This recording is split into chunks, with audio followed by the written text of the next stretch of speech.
friends, in the series of EIA case studies, today we will discuss the fifth case study. You may recall first case study was related to the bullet train, that is high speed train, and the second was related to inland water transport, and then we discussed hilly road, and just before this particular lecture we discussed about this airport. So, in this EIA case study we will discuss about environmental impact assessment for Vizhinjam International Deep Sea Water Multipurpose Seaport, and this is in the state of Kerala in India. We will first discuss about project proponent and the lender for this multipurpose seaport, and then the benefits of the project which has been envisaged by the committee responsible for this, and then the phases of different stages of the project, because it is not that we can develop such a huge project in a single go. So, there are 3 stages basically we will discuss in later on, and then the timeline of this particular stages, environment clearance related aspects, and then the site location, and then the alternative sites. So, what were the reasons, so that one particular site was chosen rather than other alternate sites, those comparisons will be made, and then the major impacts and mitigation measures as we do for air, water, flora, fauna, all those components of the environment, and the public participation. We always discuss about that their feedback, their concerns, how those concerns are addressed by the committee which is responsible for this particular project, and then the overall environmental management plan that take care of all the issues. Well, so this is the comprehensive EIA, this report was there. So, we took information from this particular report which was prepared by L&T Rambol Consulting Engineers Limited, and this project is, as we have already known, that this is Vizhinjam International Deep Water Multipurpose Seaport, and the location is, this place is known as Vizhinjam in Kerala, and the project proponent is basically again one independent organization which is dedicated for this particular project. So, it is known as Vizhinjam International Seaport Limited, that is VISL. Okay. And the project location you can see, this is the coastline of Kerala, very long line. So, at this particular place, this is the location of the project, and you can see this is one image of southern end of the project, and this is northern end of the project, and there are several facilities which will come up to carry out this project. So, that will be based on like reclamation of the land, that means that land will be obtained through filling any marshy land or seabed. So, that will be the reclamation of the land, and then some backup area for other facilities of the project like parking, offices, storage, etc. And this is a greenfield project because it is a new project and starting from scratch. There is no old project which will be modified or something like that. So, this is the green project in that sense. Well, so this company which has been established for this particular purpose, for establishment of this seaport. So, this is known as Vizhinjam International Seaport Limited, and it is fully owned by state government of Kerala. So, this is kind of public company or public corporation established by the state government of Kerala, and it will be the implementing agency for this project. And as it is said that this is the exclusive new organization which has been formed or created to carry out this particular project. Then where this money will come from, huge amount is needed for such mammoth projects. So, the lending organization is International Financial Corporation, which is a unit of the World Bank. Okay. So, this organization is the part of the World Bank, and they have certain rules and regulations which will be followed, as will be seen in next slides. And their purpose, like they give to those projects, they support those kind of projects which addresses the poverty alleviation, or inclusive kind of growth, those kind of economic activities they support. And these are the specific advantages for this major site, because it has kind of 18 to 22 meter contour within 1 nautical mile. So, that is one advantage, and then it is quite in the nearby area to the international shipping routes, approximately like 10 nautical miles. So, that is quite close to those shipping routes. That way it is quite easy to trading and having those transactions of everything. Then minimal drift along the coast. So, that site is particularly in that sense very advantageous, and hardly any maintenance dredging is required. That means, the depth is available there. We will see later on that it is around 20 to 30 meter depth is easily available there naturally. There is no need of dredging, and then it links to the national and regional routes, or cities or markets through the roads, through the rails, and this flexibility in the design, in the sense that because it is a green field. So, we can design as per the requirement, lot of flexibility is there.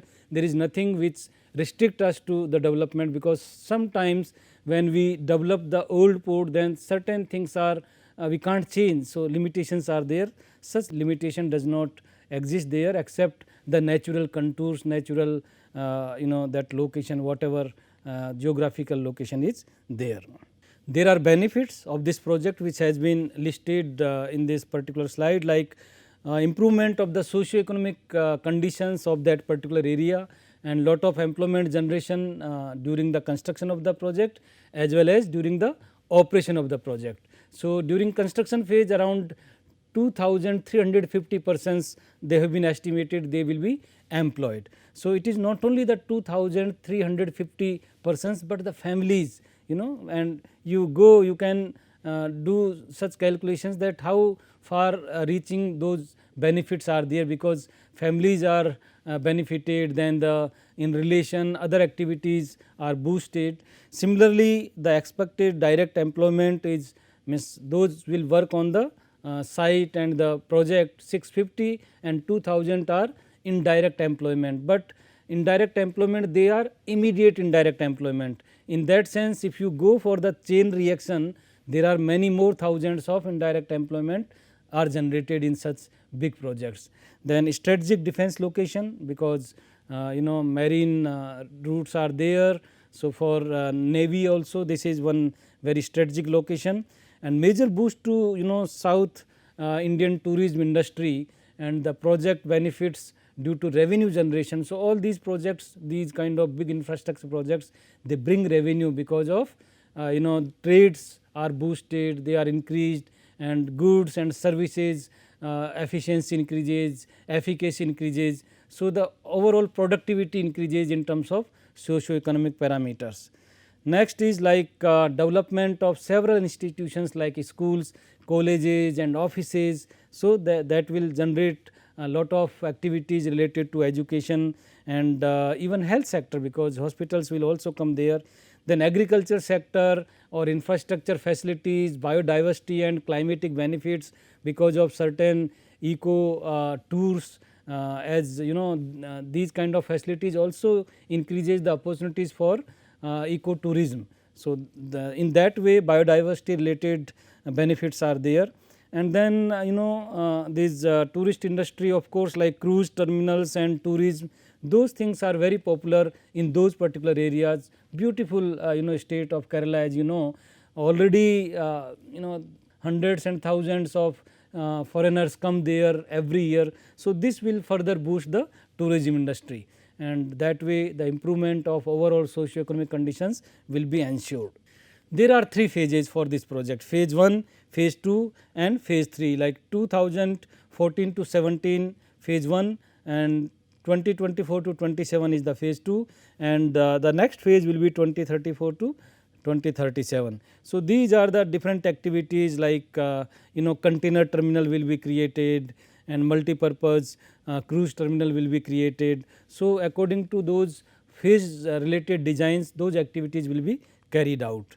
This is one framework, an overview framework of environmental clearance. So, there is the contribution of center organizations like MOEF.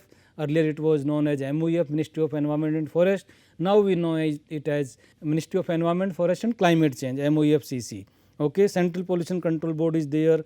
So, role of all these agencies of the central level, state and district level, all these agencies are integrated in that way when environment clearance is related. So, metropolitan area, village panchayats, okay, municipalities, all these will play in the role of getting the clearance, and the forest department and the regional offices of the Central Pollution Control Board, and then the State Pollution Control Board, and certain community groups, NGOs, they all play in such projects important roles.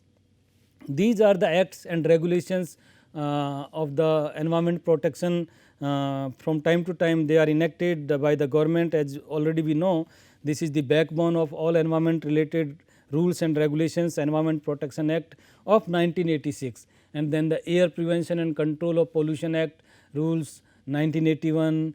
Then 1974 is for Water Prevention Control Pollution Act, and then the Indian Forest Act of 1927. All these kind of acts, and Solid Waste Management Act of rule of 2000, Noise Pollution Control and Prevention rule of 2000, then 2011 Coastal Regulation Zone Notification, EIA notification of 2006, and Biological Diversity Act. All these, National Resettlement and Rehabilitation 2007, Public Liability Act of 1991, all these acts and regulations are taken care of, whatever their provisions are there, which will be included in this project.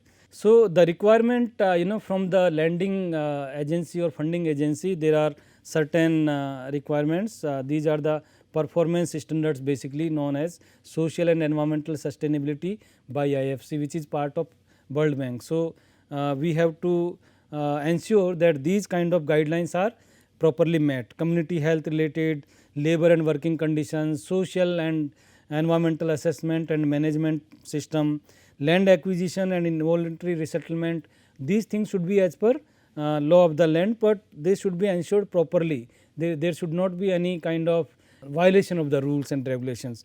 Then biodiversity conservation, sustainable natural resources management, otherwise certain activity can harm a particular species. So, those kind of sensitive or endangered species, their care should be taken.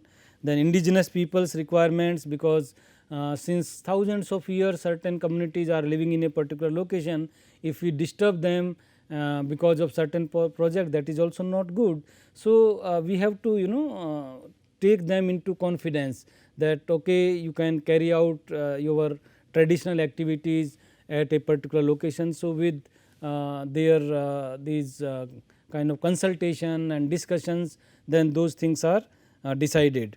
Cultural heritage may be there. So, suppose some temple site is there or some religious place or some eco sensitive areas are there in like in northern we have these Ganga, Yamuna, those kind of rivers, and they may be in entire country we have such heritage which are cultural in the sense or religious sentiments are linked with those. So, those things also we should take care of. Then these influenced area, general study area, which are like 10-kilometer radius. So, with this like port site as a center, and we if this is the site, then within the 10-kilometer radius we have to study this any effect or any impact. And the 30-kilometer stretch, that is 15-kilometer on this side, 15-kilometer on that side of this shoreline, and that is to be for social impacts or shoreline related impacts. Then core study area, which is actually the project area within the 2 kilometers radius, that is the core. All other areas were associated areas, but these are the core, which is the port site. So, how these different areas are developed. So, all these things encompass in this particular environmental impact assessment. Then if we see the project cost related, like this is around 3640 crore for this particular port facilities and for roads, and that way the total cost is around 5187 crores, that in Indian rupees. Well, there were 3 sites in total which were considered for this particular project. So, site A is the one which we are discussing, and why it was selected we will see now, and the second one was Puluvilla, and the third one was Puvar. Okay. So, these sites were considered, and their plus minus, their strengths, weaknesses, okay, those opportunities, limitations, those things were discussed, properly listed, and survey were conducted, and then the decision was made. So, you can see these are the locations of site A, site B and site Z at the coastline. What were the criteria for selection? Criteria were like how port development activities will influence those particular sites, and whether they will help or they will give some sort of hindrance. Operational and navigational activities will be comfortably organized or there will be some challenges, right. Connectivity with other modes of the transportation like railways, highways, whether it is easy to connect with them from these locations or they are quite far away, and then we have to do lot of additional work for that. Environmental aspects, in which particular site minimum environmental degradation happens or minimum damage happens to any kind of environmental component. Social aspects, which is most beneficial, where least cost is there. So, all these aspects are there for making the decision. So, when we compare like these alternative sites, so there are several parameters in this comparison, site A, site B, site C. So, for example, this is the rocky coastline in site A where this was chosen, and this was not available in these 2 particular sites. This was the marshy part in site C lot of. So, that marshy land, if you reclaim them, it is a huge challenge in fact. Okay. Then the these steep rocky slopes were there, and natural depth around 20 to 23 meter is available at the approximately 2 kilometer. Okay. And in this around 16 to 20 meter. So, it is shallow in comparison to this one. Similarly, here you can see 20 meter around. So, means benefit is at the site A. Similarly, other alternatives like access around those particular site is easier. Village roads are there, then access to the project is from particular village. So, lot of disturbances may occur there, but it is not that every kind of benefit was associated with site A. Some benefits were with site B and site C, but in totality the totality benefits were assigned, means total points were in favor of site A. Okay. You see the comparative access to highway for the site alternative. So, these are the locations. So, this is NH 47 highway, and from this location you can see which is nearer or which those countryside lines roads are available to connect this particular highway. Okay. And then some how much land is to be established by reclamation, it is higher than in comparison to them. As I said, certain advantages may be to other sites, but in totality is it is better. And then outer this breakwater will be located at water depth of around 18 to 23 meter. So, this is the difference between other sites which are not so beneficial. Well, environmentally sensitive coastal vegetation like mangroves is not observed along this stretch, which is very good, very important aspect, because these are the very sensitive eco zones we should be careful about. So, those kind of advantages are associated with site A, whereas this backup area is swampy and the vegetation is observed in the site is mostly represented by local floral these varieties like coconut trees, etc. So, those issues are there. Similarly, like social aspects or livelihood tourism related issues. So, already some like fishing activities are there. This activity is not much in and around the site A. So, this will not be disturbed, otherwise this will be disturbed, they will be relocated elsewhere. Then impact on the tourism front due to the development and operation of the port at this site disturbing natural beauty of backwaters. So, this is already site C, good tourism business is there. So, rather than reducing that business, we should have some other site. So, that way that particular site A was better than other 2 sites. So, the site A has many advantages, like cutting material is available because we have to reclaim the land, as you know. So, this cutting material can be used for reclamation at the seashore. So, the comparative analysis, whether diversion of the river at the site B and site C, such things are not there at the site A. Maintenance dredging for site A very minimal compared to site B and C, which is also big challenge. When some particular locations lot of silt occurs or dredging related requirements are there, then it is very costly affair, and it is also not good for the environment, because it disturbs turbidity, due to turbidity and other issues happens. So, those challenges are not there at site A. So, ultimately the site A was selected. Okay. The road and rail connectivity, you can see, it is quite easy to connect. So, the proposed this rail route is there, otherwise existing rail route is also there. NH 47 is quite nearby already. This is the proposed rail corridor for this particular project. So, that way the connection with other existing rail routes and highways is very convenient, right. Then you can see this option 1 and option 2 and option 3 alternatives for end point terminals. Okay. So, these are like if we have this option 1, then rail comes from this side, option 2 from this side, and option 3 from this particular seashore. So, depending upon the location and the local requirements, local limitations, these options were considered, and then the planning flexibility or social impacts and the technical feasibility, all these issues were discussed thoroughly, and then the decision was made that which particular option should be considered for connecting the port to the railways. So, those proposed railway network has also been properly decided. Well, the primary stakeholders for participation are like project displaced persons.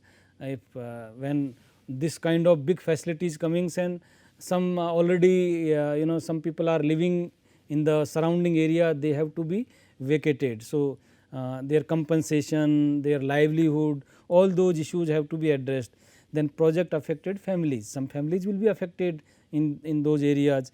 Project affected persons or squatter encroachers, some people have this habit, some encroachment happens because of certain regions. So, they have to be removed.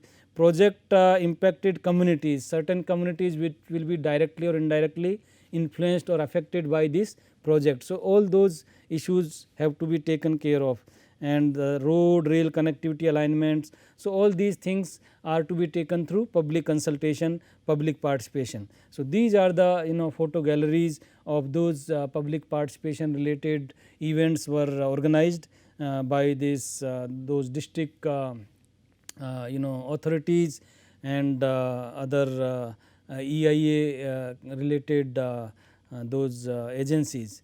Well, so even through media also lot of publicity was there, and all kinds of viewpoints were invited, and some people criticized, some were in support. So, ultimately it was convinced, the public was convinced that benefits are much more than whatever losses we are envisaging. So, that way this project is very much beneficial for the local communities and local people, and also increasing connectivity with other regional organizations.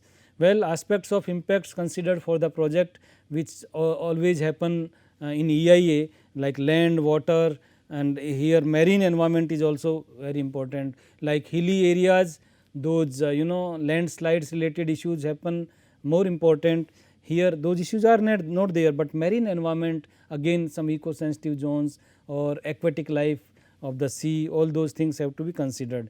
Waste management, biological environment, noise pollution, air environment, all these things are to be considered in the EIA study.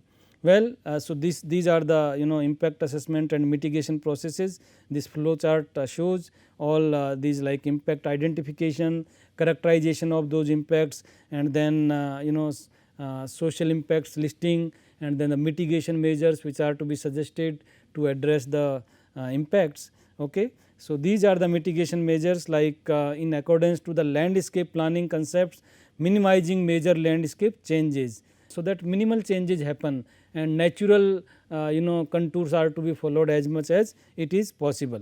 Land reclamation and changes in the land use pattern will be limited to the proposed port limits only, not outside, right. Project will be carried out in such a way that to ensure the proper drainage by providing surface drainage systems including the storm water network, so that there is no flooding or those issues. Okay. And reclamation bunds to be prepared, settling ponds are to be constructed. Okay. Wherever dredging is required, those facilities are to be installed, and then the solid waste management or sludge management kind of thing, and suitable interventions like liners with impervious lines of these low density polyethylene kind of materials, all these things are required for those facilities. And then when we talk about shoreline, so again there are several issues. So continuous monitoring is required, so that the shoreline does not get affected negatively, and if there is any problem, then it should be fixed timely. Okay. Then we see like pollution streams, whether water related or wastewater related. So wastewater treatment should be there, and then the surface water, how to collect or how to drain them out, so that there is no accumulation of water at certain points. Okay. So these mitigation measures are for water sources, and then the groundwater monitoring is to be done, so that if there is oil spillage or something happens, it should not go and pollute those groundwater or other resources, right. And the aquifers and other water resources are to be properly protected. Well, the dredging issues can be there, so it has to be properly managed, so that the suspended material which can increase the turbidity etc., which should be removed timely and properly. So these pictures show how these will be ensured. Okay. And then again for dredging, so appropriate selection of the equipment for dredging, so that minimum cost is there and maximum output is there. These are the impact on like green cover mitigation measures. So there will be certain number of trees which will be cut, because we will need roads and railways, railway alignments. So to compensate those, these are trees in number quite spread over large area, but the 25 hectare vegetation cover has been guaranteed by the project proponent, that a dense forest will be developed by them to compensate these losses of the trees and plants. Sources for air pollution can be there because like quarry material, and then the dust suspension or stone crushing operations, all those construction material will be required. So those activities will be there during the construction phase. So we have discussed in several other projects also how air pollution mitigation is ensured, okay, like sprinkling of water and then monitoring, and similarly like DG sets. So those issues like noise related issues or air pollution related issues have to be properly ensured, that there is no violation of the guidelines.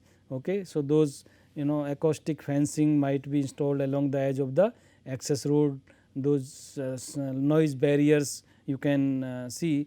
Then vehicles and generator sets be serviced regularly. So maintenance and operation should be proper, so that there is no problem with the noise or emissions. Okay. So similarly solid waste related issues are there, because lot of solid waste is generated during construction activities. So that should be properly handled and properly disposed of, otherwise it can really affect the environment in very negative way, like oily waste may be there, garbage, and then the crew, passengers, cargo when in the operation phase, all these issues will be there. So handling those kind of solid waste needs peculiar expertise. So those kind of people should be hired, those kind of facilities must be created, so that this particular oily sludge can be properly treated, otherwise it can really damage lot of soil and other areas. Okay. Then mitigation measures for impacts of the livelihood. So additional fishing areas will be provided to the people, and their living conditions will be improved because the local population will also get employed there. So, those kind of things will be ensured that the socio-economic advantages are there for the local population. Well, for monitoring there will be number of sites like air quality, 5 locations will be there, for noise level, groundwater, different number of sites are there. So, along the shoreline 15 kilometer north and south, then these monitoring stations will be run and the data will be analyzed time to time, so that it can be caught or it can be known if there is any accidents from those guideline related levels. Well, environment management plan will consider all these water conservation measures or storm water management, effluent treatment, disposal, which we already have discussed, then spill containment, oil spillage, etc., and then their management, or like green belt and green areas development for reducing noise, air pollution, and also adding to the scenic beauty, environmental monitoring plan and institutional mechanism for ensuring those monitoring properly. So, environment management plan, this has been earmarked for EMP around 400 million, that is 40 crore rupees totally dedicated to this particular activity, so that it can be ensured properly, because lot of equipments are needed for monitoring, then expert people or skilled people are hired. All these need money, for institutional development, for these kind of activities they all need money. And then the zero tolerance for pollution, this is the philosophy for this particular project which has been adopted. So, this is one thing which we should praise, that the pollution will not be tolerated, no pollution of air or water or any other kind of pollution. Then the decentralized solid waste management will be promoted, so that more people are involved, and the rainwater harvesting, that is buzzword nowadays, and people really mean also there are facilities which are used for rainwater harvesting. So, in conclusion we can say that this project which is proposed, it can attract lot of commercial activities related to cargo traffic and even tourism, because it is nearer to the international sea routes, and it is also will support the coast guard and navy. So, strategic location is also there. Then this detailed study has been already done for the local environment and the local socio-economic aspects, and we have seen that everything are into place, and confidence has been developed through public consultation, and the mitigation measures have been properly listed, and the 400 million rupees have been dedicated for environment management plan. So, we can assume that everything will go in the right way. So, that is the impact or result of such detailed EIA.